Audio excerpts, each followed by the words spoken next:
Looking to make a game with wide appeal, a team of developers at Midway wanted to make a sports game inspired by an older arcade game described as a basket brawl game. What they came up with was an over the top, fast, and exciting arcade game that eventually grossed over $2 billion. Today, we're going to look back at the arcade basketball phenomenon known as NBA Jam. So stick around and join us for today's all the way downtown trip down memory card lane.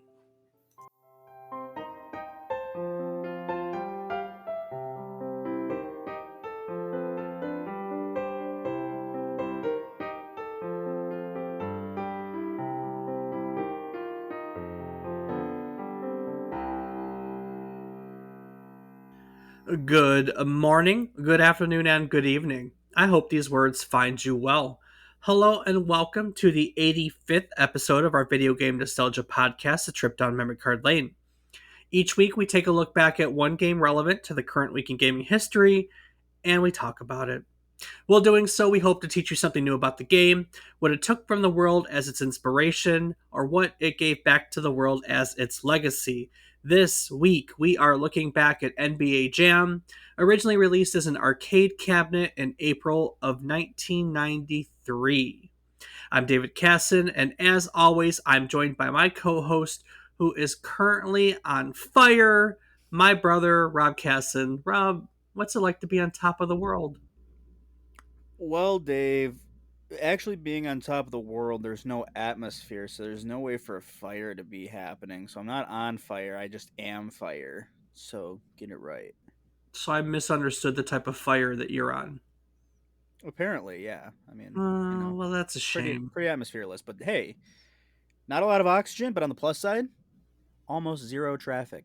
Not a lot of oxygen. Is that why you're so dumb? You learn how to See, there it is. adapt, Got it. improvise, and overcome. Wow. Holy brain fart. Yeah, It's a that's for lack of lack of oxygen. oxygen. There it is. Lack of oxygen. It'll get you folks. Got him.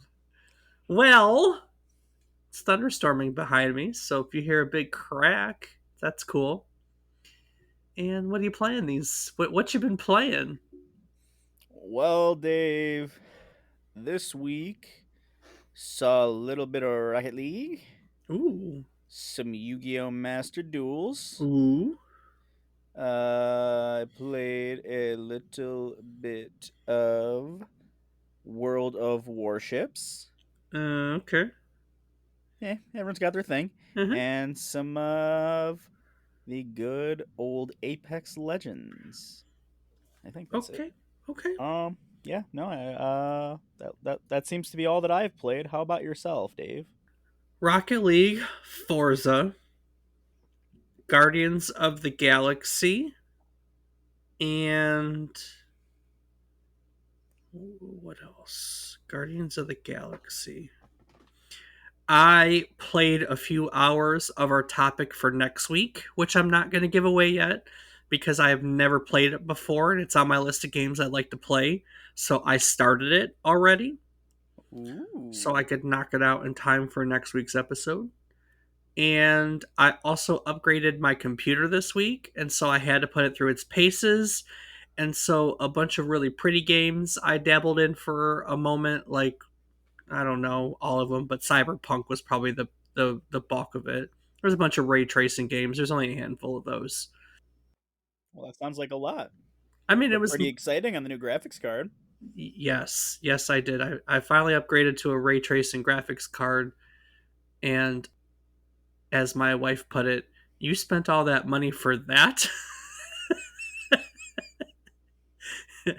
It's not like it's night and day. I mean, this is more of a future proof purchase. I had a graphics card that was what 5 years old, 6 years old, so Mm-hmm. I could still play games, just not really on the highest graphics settings. And now I can tear through everything.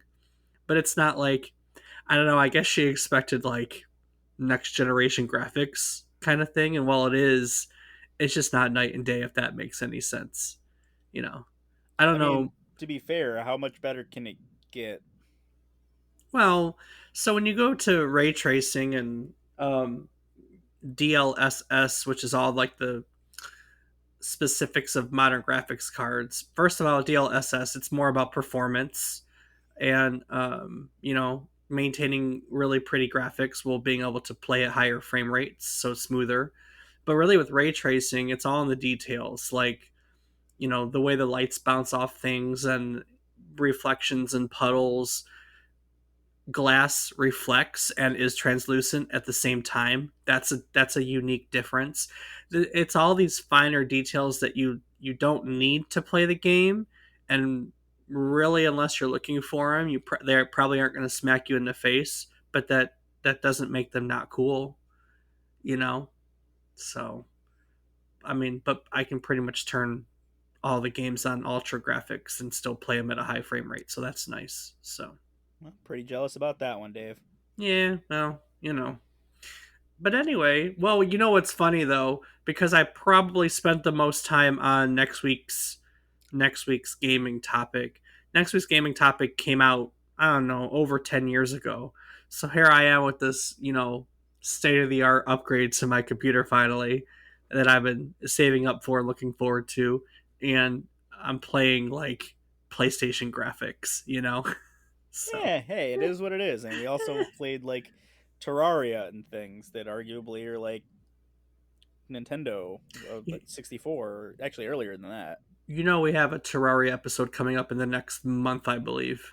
Oh wow, fancy that. It's like I'm foreshadowing. Ooh, we'll have to And play. you can also find out more about what episodes we have coming up on our calendar at www.memorycardlane.com. Look at you doing a plug. Good on you. Yay. All right, well, what's so today NBA Jam, one of the probably most popular modern arcade cabinets after the golden age of arcades. You spent a lot of time. Have you ever played it as an arcade cabinet? I believe I have found this or something similar to it at least once at an arcade when I was younger, but it did not really interest me that much. And so you So, probably never played it either as a console game. definitely never as a console game. I like I said, I'm pretty confident that it was this or just something very similar that I played at an arcade, but it didn't give me much joy, so I didn't play it for more than that one game. Um, and then that just never that much into basketball, to be honest. So even the games on consoles never piqued my interest too much. Gotcha. Well, let's talk about Midway Games. Midway Games is the developer and publisher of NBA Jam. We've never really had an opportunity before to look at them in depth because there were other stories that were a little bit more prominent any other time we've touched on them, and we'll kind of cover that in a second because you'll recognize other Midway titles as we talk about this. So the Midway Manufacturing Company was founded in 1958. They were an independent manufacturer of amusement equipment.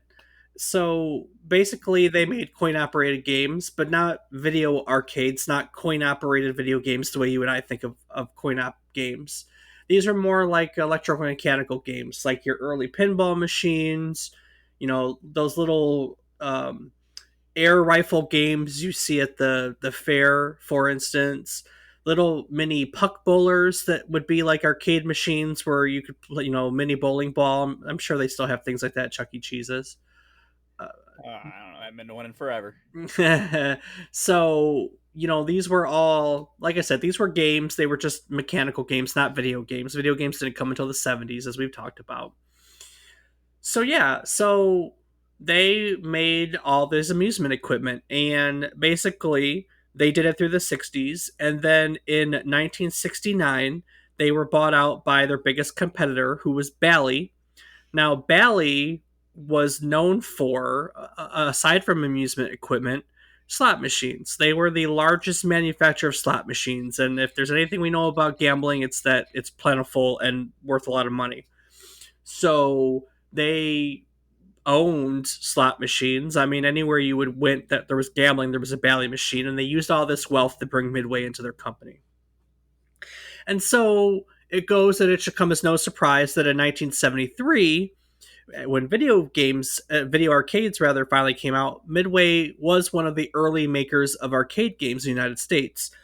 Now, early on throughout the 70s, this was a close relationship. They did this through a close relationship they had with Taito, who they published Taito games in North America, and Taito published Midway games in Japan. And it was this relationship that gave Midway its breakthrough success. It was this relationship that made Midway a household name when they published Taito's smash hit Space Invaders on North American soil in 1978. Now, Space Invaders, we've kind of touched on. It's one of the games that ushered in the golden age of arcades. So basically, Midway became synonymous with the success of the golden age of arcades. This continued in 1980 when they licensed and became the United States distributor of Pac Man. Now, we've done a Pac Man episode in the past. You can go on our website and you can check it out. But, they basically, between Space Invaders and Pac Man, Midway was one of the companies. Now, in 1982, Bally merged its pinball division with Midway, and the company became known as Bally Midway. There are a lot of games that were published as Bally Midway games. Throughout the golden age of arcades, Midway was one of the, if not the, leading producer of video game arcade cabinets in the United States. If you look at the Midway catalog, it literally reads like a who's who of popular arcade titles that they distributed over here in the United States. Asteroid, Galaxian, Galaga, Pac-Man, Mrs. Pac-Man, Rally X, Space Invaders, just to name a few. And they contributed to the gold age of arcades with plenty of original games that they created, not just licensed. So some of the original games that Midway made included Tron, Spy Hunter, Tapper, which we've done an episode on, Rampage, Arch Rivals, the Terminator 2 cabinet, which is awesome and still around these days, Mortal Kombat, which we've done a little talk on in one of our early episodes, and Revolution X, which we talked about earlier this year in our music episode. So, literally, so many of these are just iconic arcade titles. And this was all Midway. I mean, Midway was literally one of the guys. You know what I mean? Oh, absolutely. I mean, you know a few of those cabinets, huh? I honestly know, well, maybe not as cabinets, but I know I'm trying to think of one that I don't at this point. Arch Rivals. Yeah, well, we're going to talk about Arch Rivals now in Okay, just well a that's moment. that's the only one, and maybe Revolution X. That one doesn't sound too familiar, but Me- me- other than We those, we talked about that in the music game. That was the Aerosmith weird game where the shooter game with oh, Aerosmith. yeah, okay, nope, yep. Now that you mentioned that, I remember. I just couldn't remember the name of it apparently, but yeah, Well, then Arch Rivals is really the only one, and well, Terminator 2 and Revolution X are very similar. They're both stand-up cabinets that have like a machine gun mounted in the right. front of them, Yeah, I and know the then ones you're talking. I've yeah, just never played those, so that's kind of yeah, why it doesn't stick. I've played everything else, um, but you're right. Terminator 2 and Revolution X and Arch Rivals. yeah. So let's spend a moment on Arch Rivals because it's honestly the one that's more so relevant to today's topic than anything. Arch Rivals was a 2-on-2 full court basketball game that was released by Midway in 1989. In Arch Rivals, players are encouraged to punch opposing players and steal the ball from them. In fact, it was taglined as a basket brawl. It was called Arch Rivals Basket Brawl. Um, Okay, that sounds like something I could get behind. I mean, yeah, I love the hell out of those ones that we played for Xbox. I can't currently think of the name. The football ones. Xbox. Oh, NFL Blitz. Is that it? Yeah, NFL Blitz. The one with the brawling? The one with the brawling. Wasn't it NFL Blitz? It's the one where you can break bones and stuff too. I don't think that's NFL Blitz. A, a football game that you brawl? Yes, you're talking about the right game, Dave, but that's not NFL Blitz. That's not at And all. it's NFL Blitz.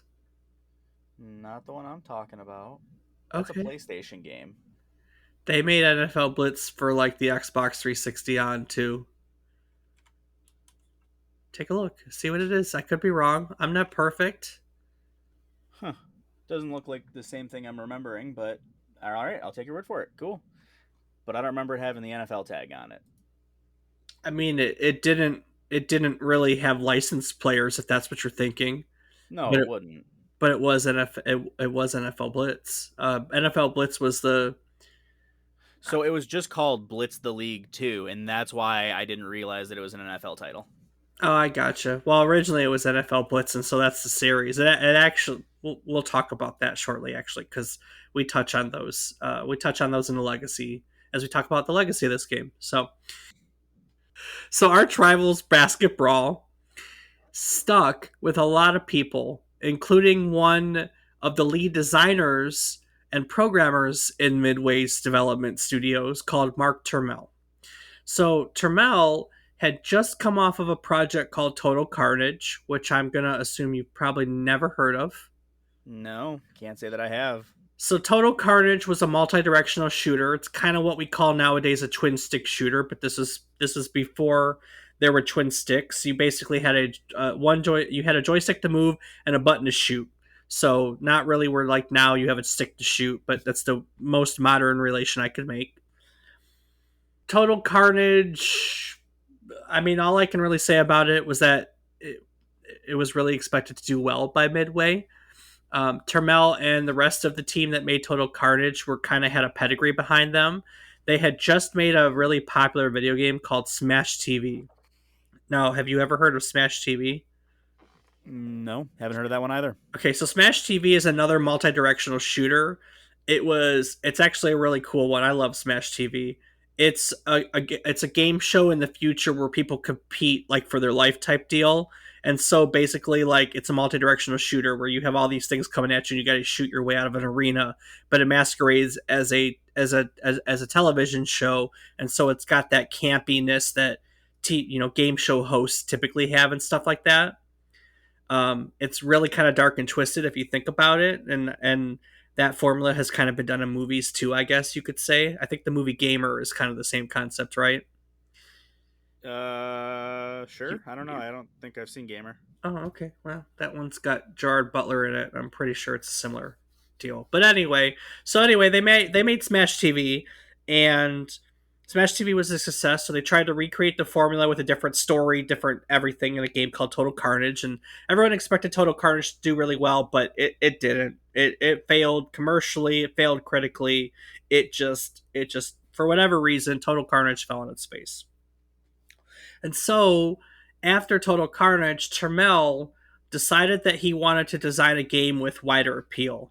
These multi-directional shooters were a kind of a niche category. I mean, we don't play them. Yeah, definitely not. And so he wanted to create something wider appeal, and he wanted to mix digitized graphics that they had just started to use in some of Midway's previous titles. They wanted to use digitized graphics to create another title similar to Arch Rivals. And so the thought is that they make an NBA basketball game. And so Midway went to the NBA to get a license. And initially the NBA was not on board. They looked at it and they felt that an arcade game was not right for the NBA brand. Now, I don't really know what is right for the NBA brand, but that wasn't. However, Midway was really persistent about the situation, and eventually they were able to persuade the NBA to license the game. If I remember correctly, I forgot to put this in my notes, but I believe the a dollar amount was $100 for each unit sold.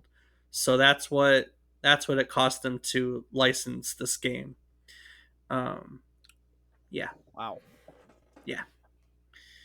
And when I say units sold, think about the fact that this was originally an arcade title. Now, if we're thinking about it in game like $60 games, they'd already be underwater, when they bought the game. But we're talking arcade cabinets at the time, so things were a little different. So the pitch to the NBA by Midway was different than what the game is that we know today. In one of Midway's original pitches, they promised a bunch of features that never made their way into the final version of NBA Jam. These include different camera angles, tips from coaches, instant replays, and a first person view on fast breaks. So basically, I guess they kind of pitched this as closer to a normal basketball game, but it ended up not being a normal basketball game, right? Right. As it turns out, there were a lot of ideas and they came from just about everywhere. So Termel, for his part, had really only gotten as far as knowing that he wanted to do spectacular dunks and he wanted to do 2-on-2 basketball like arch rivals. For instance, it was another member of the team that suggested giving players attributes. Different players have different strengths and weaknesses. That was another member of the team suggestion. And little by little, team members kept contributing to the game to piece it together. And what we have is what we know of today as NBA Jam. So, Rob, what is NBA Jam? You said you've only played it once, right? Correct. It's a 2-on-2 basketball game. Fair statement. That it is. It was one of the first real playable basketball arcade games. It was one of the first games ever to feature the NBA license, and it was almost definitely the first basketball game to use real digitized likenesses of the players. They invited some professional players and some street ballers to their studio, and they recorded video of them, and then they digitized those likenesses to put into the game. Now, what makes NBA Jam so special for those of you that don't know the game is that it's not really a basketball simulation, not a traditional basketball game. It's really an arcade style basketball game that has an exaggerated gameplay. Players can jump way over the rim and slam back down to dunk spectacular dunks from the rafters. You can shove and elbow your opponents like arch rivals, kind of brawling. Truthfully, the normal rules of basketball, they don't even apply. There's no fouls, there's no free throws, there's really no other violations. There's a shot clock, and I think the half court rule applies. Maybe not even half court rule applies. Maybe traveling applies, but there's really barely any rules. Well, Dave, it's just the NBA Street Ball edition. It no, it in a lot of It ways it is. is. It is. I know, man. When players scored 3 baskets in a row, if I remember correctly, they were on fire. They literally turned would flame, and then their shots they would get faster, and their shots would be super accurate. Um, and so there were a lot of really cool things. I played NBA Jam. I used to go to the arcade and play NBA Jam when it first came out. It was a novelty. It was a lot of fun too. You could literally jump from half court to dunk on people, and the gameplay was fast. The gameplay was furious. I don't know why I just said Fast and Furious, but hey, there it is. It was a lot of fun. It was different. It was very different, and it was a lot Yeah, of fun.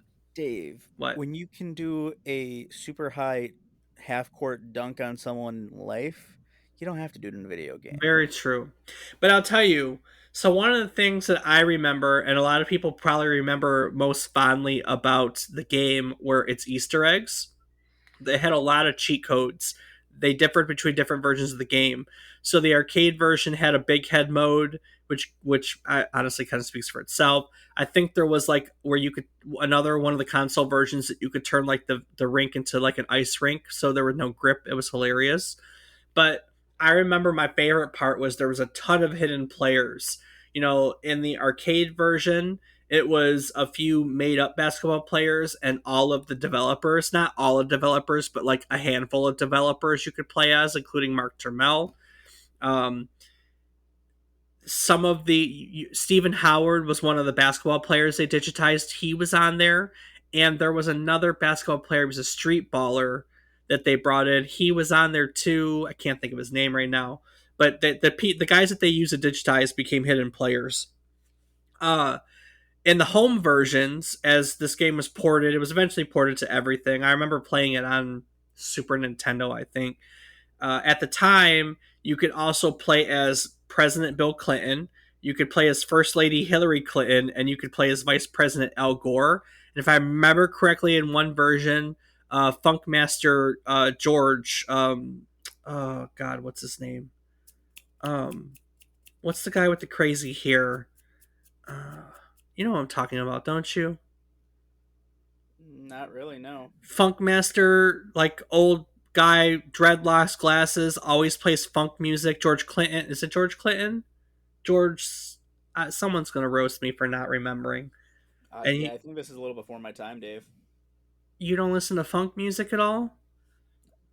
Not Okay, well, really. that's Maybe okay. once or it's not really my jam. Nothing against it. Yeah, so anyways, there was a lot of hidden players between them.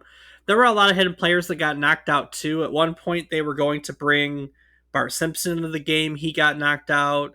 I think the Grim Reaper they knocked out once because the one of the companies didn't want it. There was an Elvis clone. I forgot who else. Some of the Mortal Kombat characters made it in, others were knocked out eventually. So there was all these weird characters you could bring it into it, which made it pretty cool. Because normally it was just basketball players. You know, they licensed some of the likenesses.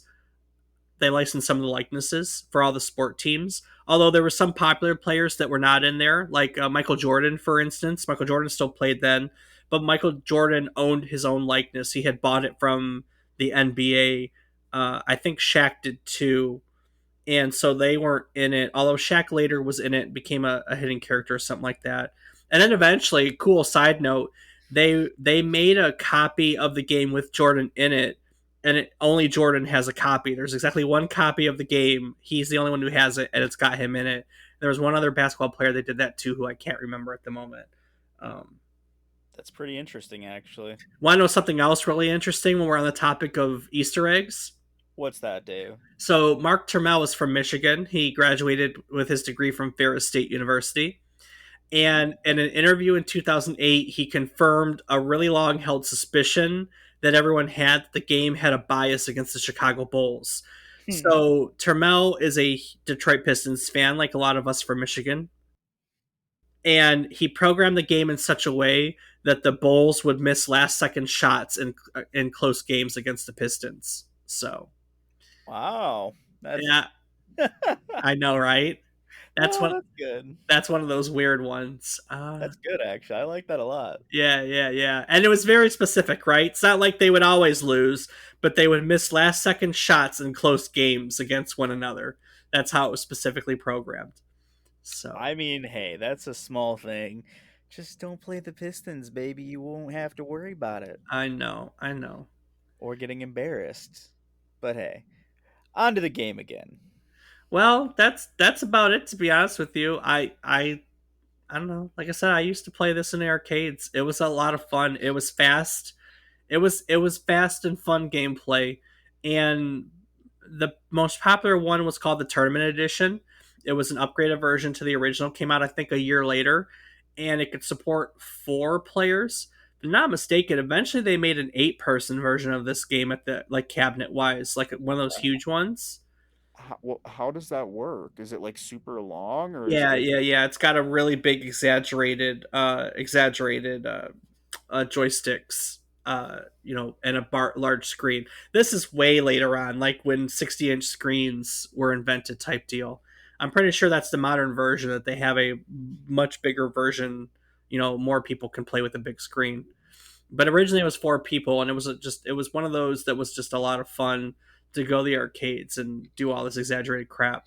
And there's another one of those that I always remember people being at this one playing it, which I guess you're going to be able to talk about in just a second. So, but that's Well, pretty much Dave, I that's think with that, yeah, that's a good segue into our user reviews. good call. So what'd you find for us today? Well, I was able to find one person's opinion on NBA Jam while surfing the web, and yes, that's one, One, just one. just one. Yeah, It's always tough to find people's opinions from before the internet was popular, like the yeah, Stone Age. Which I know. I mean, you're quite familiar with yourself, so you get it. I do get it. These tablets, just all the stone tablets that these reviews were written on, just fell and broke. That's true. Very true. Well, what did you find? Well, we have Zovni on Moby Games who calls NBA Jam a hyperkinetic basketball frenzy. Okay. Very, I'm not really sure. Well, I guess we'll get into it. Yep. So he said that I've always thought that the most sport games appeal mostly to these people that wouldn't be caught dead participating in that sport and instead prefer to somehow bathe in all that gladiatorial glory that showbiz had splashed on sports event. I mean, one doesn't want to simulate a basketball game. One wants to bring down an entire stadium as Jordan. Ironic that this is one player that's not in this game, but carry on. That's regardless of whether a ball is involved or not. NBA Jam sort of proves that theory for me and stands today as the first game that somehow realized this and simply left any simulation pretense and gave you the gaming equivalent of an endgame highlights showcase. In short, all the action, all the stars, none of the hassle. True statement. Continues on to say that the gameplay on the court is completely jacked up to arcade levels. Characters just fly through the screen as if on wheels, and that's without using the turbo gauge every player has. You know, just as in real life. You can shoot hoops from any part of the screen with a simple button and pass it or push, and injure, yay, an opponent with another. The fun part happens with all the unique and outlandish dunks you can perform with button combinations, which amount to very gratifying money shots. You can fly and spin through the air, break the board, and even make the ball explode and then turn into an unblockable fireball. Cheesy? Yeah. Unrealistic? Of course. But you know what? It's fun. The game just exudes an arcadey charm that transcends its basketball sim roots and make it an original fast-paced game that is a blast to play on your own and even greater when played co-op or against a friend. Okay.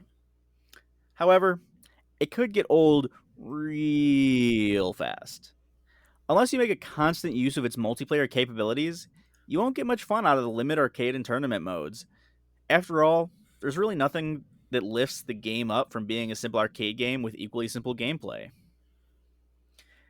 NBA Jam is a fast and entertaining arcade game that barely resembles the sport it's based on, but makes a fun diversion nonetheless. Don't ask too much of it, and you'll get a lot of enjoyment out of it. And as always, much, much better when played with friends. I agree with that last statement. It's like most games, and I think multiplayer gaming is the dominant form of gaming nowadays. That wasn't always the case. It is much better with friends, but I disagree that it's a game that barely resembles the sport. I think it very much is the sport, but exaggerates. It's not like it's exaggerating football or exaggerating racing or something like that. It's exaggerating basketball. It very much resembles basketball. So I don't kind of like that. But I will say that I think that his statement, you know, the game is a simple arcade game with equally simple gameplay. I think that was the alert, to be honest with you. It wasn't like, the other game that was really popular at the time was Mortal Kombat. With Mortal Kombat, you had to have really fast reflexes and learn all these the freaking button combinations and move sets and things like that. So I mean that was complicated. For someone who didn't practice, you'd walk up to multiplayer and just get the floor wiped with you. But NBA Jam is really just a couple of buttons and moving around the court. And I mean, it was really easy to pick up and just a lot of fun to be. It was really fun to pick up and be competitive. It was easy to be competitive because of the way the game's designed. So it's kind of like I think I like Rumble when we play Rocket League, to give an example. Because it's the same style. It's something we like but exaggerated, right? Yeah, that's a Um, fair way to put it. and Rumble, I feel, is very much like the Great Equalizer sometimes because of the way Rumble's played with the power ups and everything. Sometimes it's very easy. Sometimes you can just get luck with the power ups. Luck can override the skill, I guess it is. Yeah. And NBA Jam is very, very much like that, to where like sometimes you can just get lucky breaks, or you can hit that half court shot or hit that super dunk, and you don't really have to have the reflexes and everything. It's just you pick up you hit buttons and you play, and it was a lot of fun to do so. So I do agree with that. I actually think that's the draw of it, is how simple it is. So yeah, cool. Hell yeah, Dave. What else you got? That was it, Dave. That was it. No critic reviews. I mean, Yeah, I know. It's the arcade. It's the age of arcades. Every time we do an arcade cabinet, I talk about how it's impossible, absolutely impossible to find anything review or really period review wise from that period. So I'm not really surprised you struggled to find anything. So yeah, but while we can't really find any critic feedback on while we can't find any critic feedbacks on this game, we can find a little bit of feedback on some ports of this game. yeah, But instead, I thought today we'd take a look at its commercial success. yeah, stick to the cabinet. Why not? So what? Tell our listeners, just because we always talk about the legacy that the games left behind.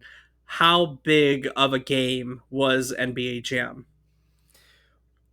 Well, Dave, from April of 93 through the summer of 93, it topped the monthly arcade publication charts. Okay. Its US revenue in 93 is reported to have exceeded the $300 million domestic box office gross for Jurassic Park, which was a huge film that year. Isn't that so? That's not the first time we've seen a statistic like that. I believe we talked about it with other arcade titles when we were talking about the golden age of arcades, and we talked about how on almost any given year during the golden age of arcades, the domestic gross of the arcade market exceeded the Hollywood market, which kind of floored the both of us, didn't it? Yeah, absolutely. But it seems that it was more common than we thought. Apparently so. And, it was definitely the highest grossing arcade game of 1993 altogether. And at one point, it was said that each individual machine was earning up to $2,400 a week, Hmm. which at the time was the all time record for highest per unit arcade earnings. Nice. I mean, Yeah. I I don't mean, think this was a 25-cent game. This was likely a 50-cent game, to put it into perspective. But that's still crazy to think that each machine earned $2,400 a week, 50 cents at a time. when you put it that way, Dave, it just means that half the people were twice as interested in the game.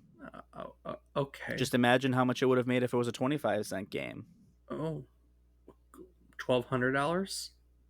I don't know. I think it maybe not have. It may have made more because it would have attracted more people being cheaper. I don't think they had any problem attracting people. Literally every time I went to an arcade, this thing had, multiple people playing it. So, Fair enough, Dave. Well, worldwide in its first 12 months, it grossed over $1 billion with a okay. B. Okay, there we go. Yeah, so needless to say, I don't think they were hurting too bad. No. um, the last time I could find sales numbers for this game was in 2012. And as of 10 years ago, it had generated a lifetime revenue of over $2 billion. That's pretty impressive for a video game. Yeah, no, that's kind of a huge number, especially considering it started as an arcade game. So is that just the arcade cabinet? That's just the arcade cabinet. That's But really impressive. yeah, when they did port it to the consoles, though, it did pretty well too. Really?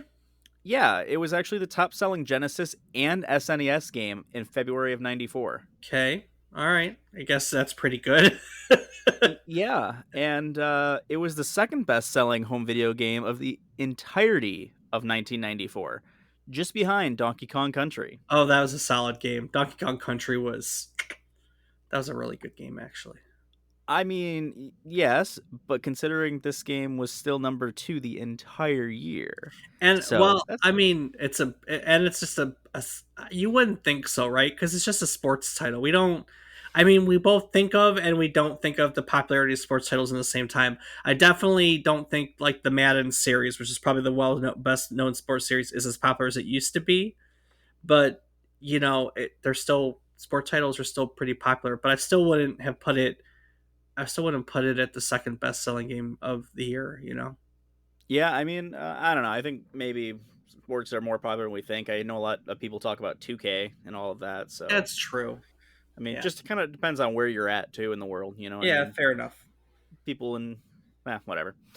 But yeah, as of 2019, the combined Genesis and SNES versions has sold a combined 6 million copies worldwide.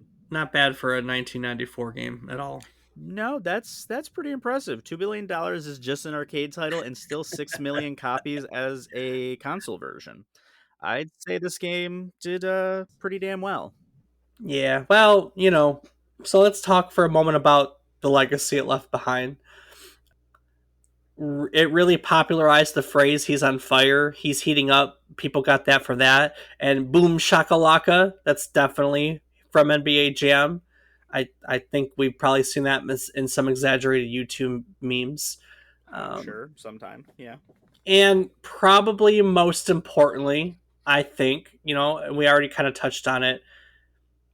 NBA Jam was the first game to use the super exaggerated sports game formula.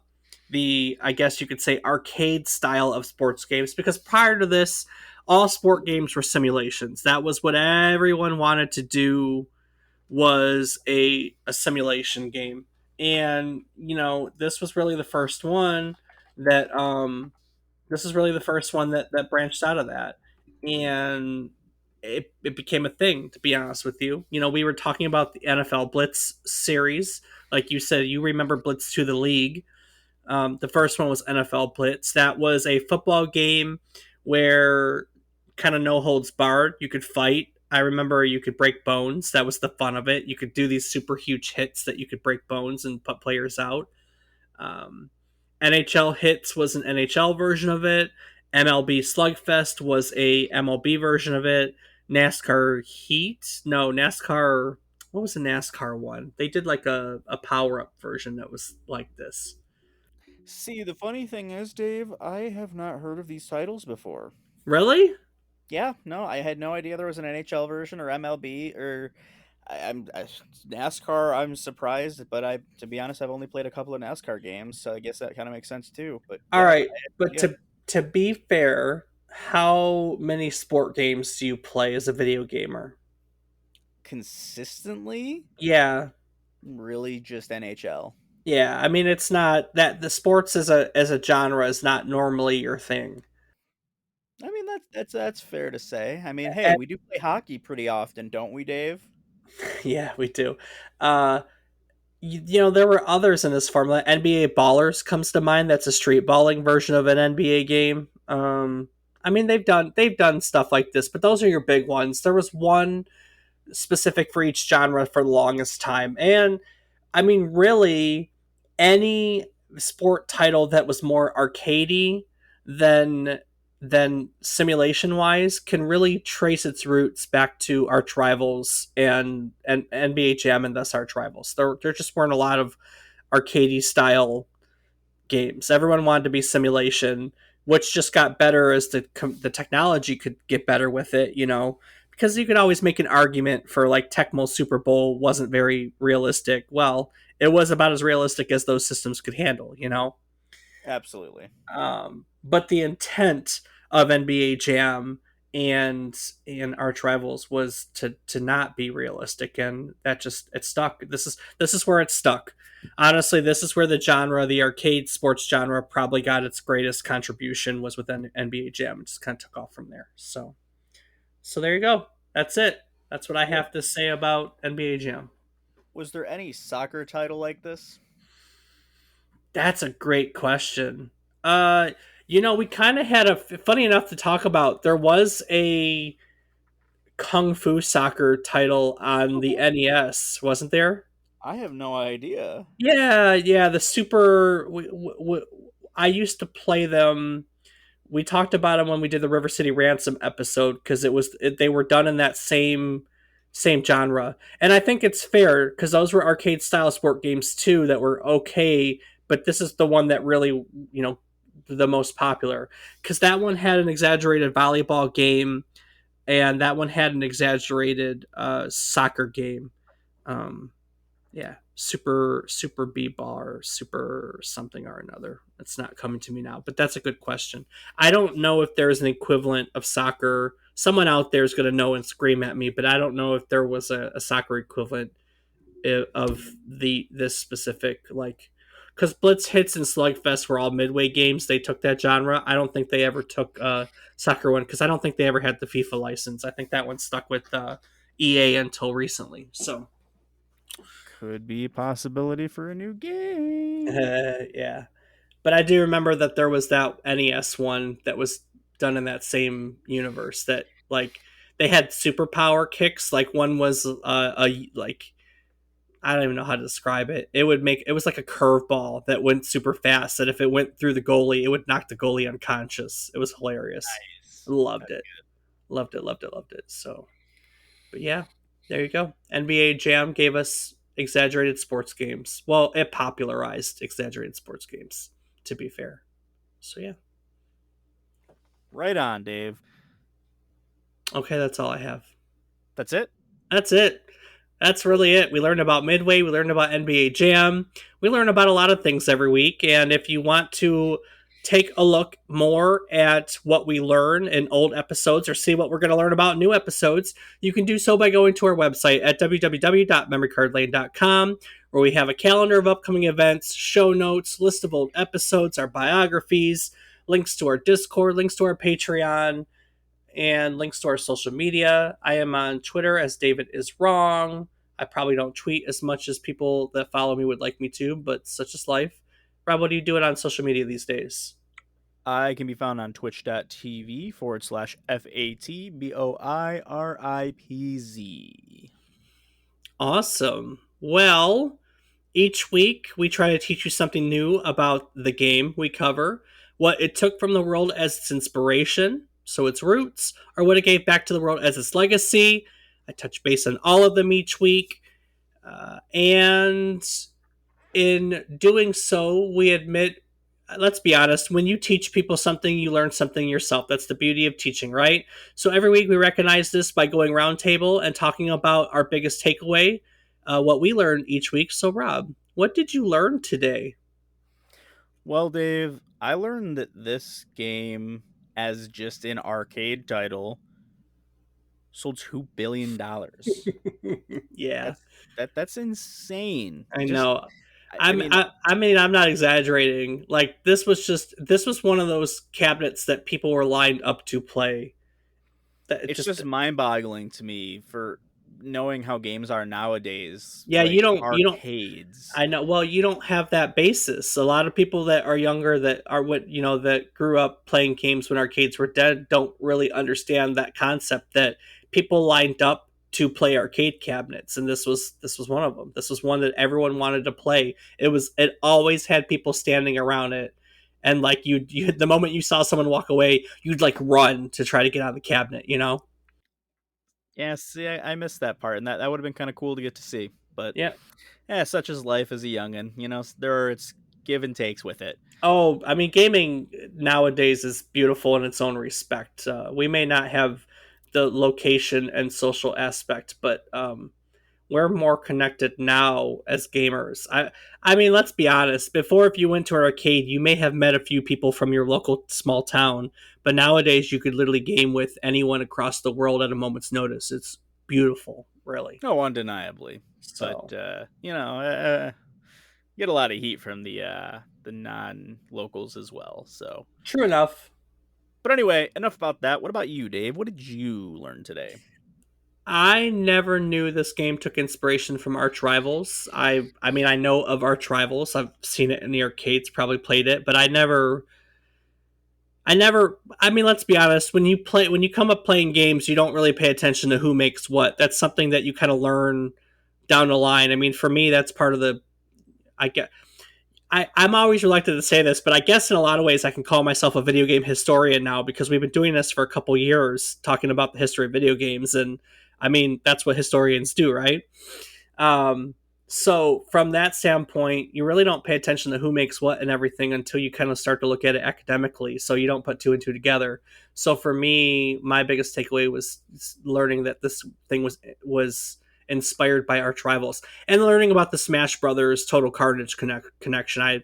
I know those games. I really liked Smash TV. It's a really quirky game that I loved, and I never knew that Termel did that. That was all kind of stuff that was new for me. So yeah.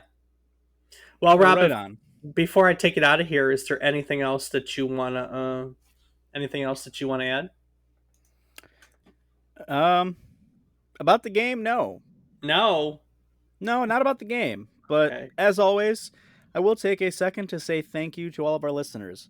You're all wonderful people, and we're glad you're taking this journey with us week after week. Yeah. Yeah, Dave. Yeah, You man. can give some appreciation too, Yeah. Well, thank you, everyone who listens. I appreciate you. It's I appreciate you. I get to learn. I get to learn new things about video games, and you get to learn about them with me, and I think that's great. So, all right, Rob. Well, I'm gonna take it out of here. Next week, we're gonna learn about the very first video game published by Double Fine Productions. If you don't know who Double Fine Productions are, well, we're gonna learn about that too. Published in 2005, first coming out for Windows, Xbox, and the PlayStation 2. Psychonauts is a 2005 platform video game that was made by Double Fine Productions. It basically was a retail failure, but eventually developed a cult following and is now recognized on lists, whereas it's talked about as one of the greatest video games of all time. So we're going to talk about Double Fine Productions, we're going to talk about the game, and we're going to talk about how public perception of this game kind of shifted for it to become a cult classic. So join us again next week as we delve deep into your psyche on yet another trip down memory card lane. Do the thing. Do ba ba ba ba boo da da da. Nice.